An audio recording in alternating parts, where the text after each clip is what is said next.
Hi, back on the water again.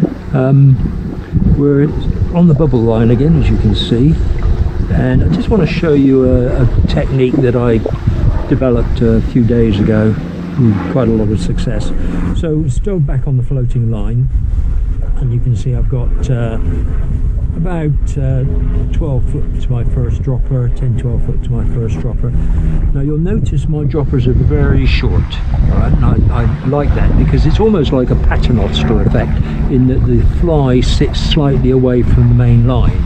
If you do get a tangle as well, you can see it's very much easier to untangle it. This fly is just a normal black buzzer with a little bit of hollow on the back. Then we're going to have another 4 feet to the second buzzer, which is a grey buzzer with a black back,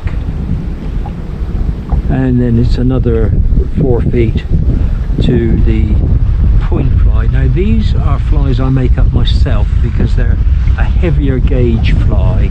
This is tied on a fulling mill FM 1167, which is a grub hook, but it's a heavy gauge hook, and it's just simply black thread. There is a very slight rib in it, and then just a little bit of hollow for the cheeks. Okay, so we're going to cast this out, do my usual count to 30, and then we're going to have a slightly different retrieve on it. So let's see if we can get this lot out of the boat first of all.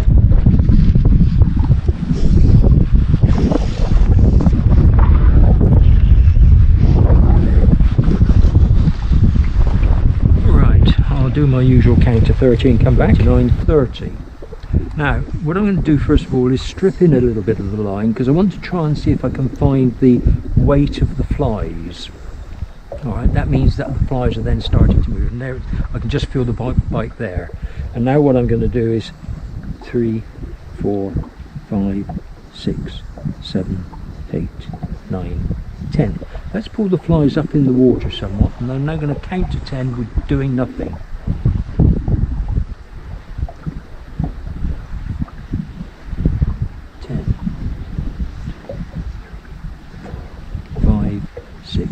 7, 8, 9, 10.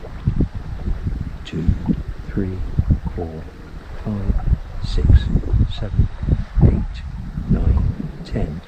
The theory is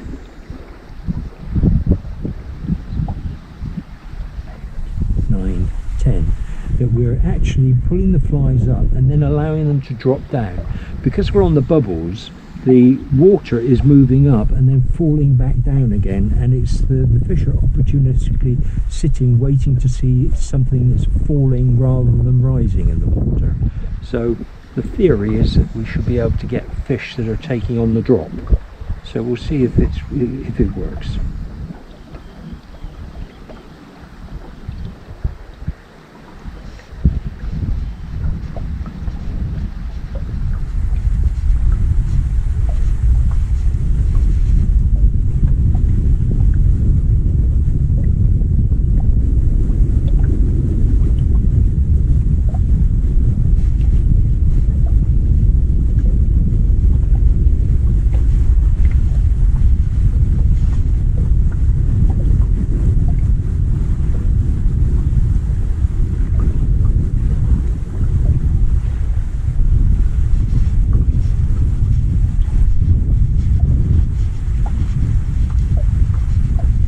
And when I've retrieved right the way in, I'll let it fall again before I lift off.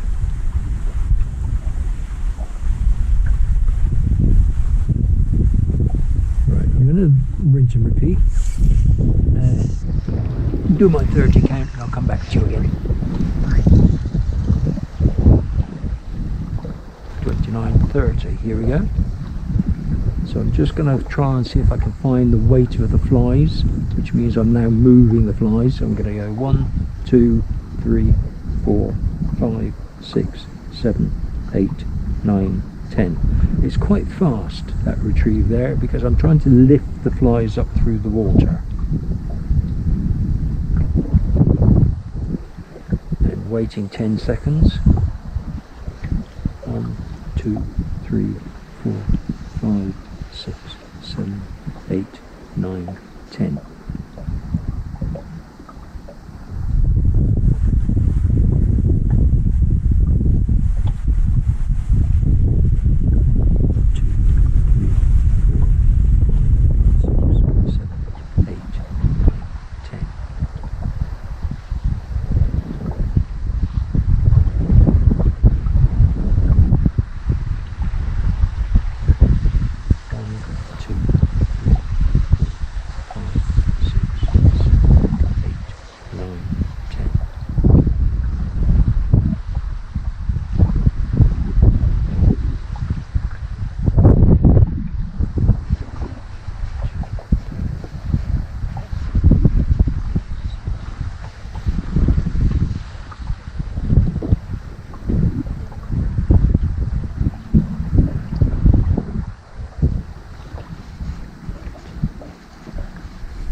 I'll just see if I can find the bite where I can feel the extra weight of the flies and the leader.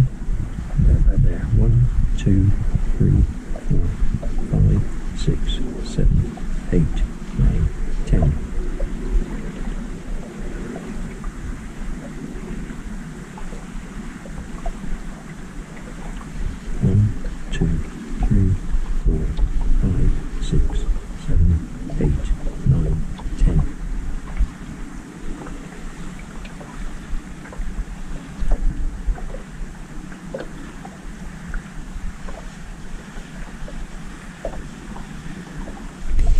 And there you go.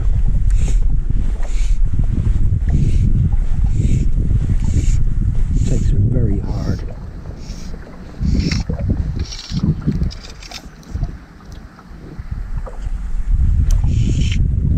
Because they're sat looking for things that are falling in the water. And then when they find something, they'll compete with each other for it, so they'll go and grab it before any other fish gets to it. Let's get our landing net ready.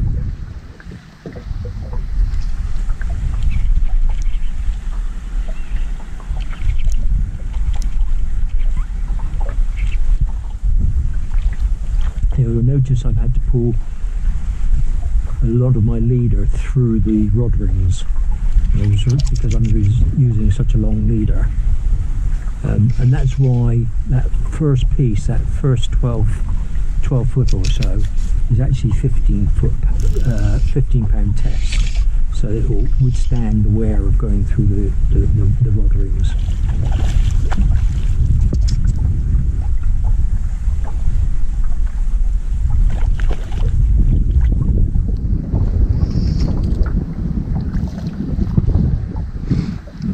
Let him settle down before we present the net to him.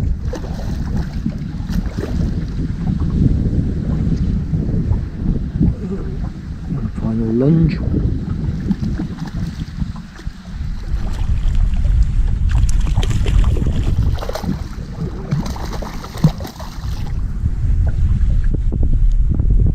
And there he's in the net. Okay, just release him.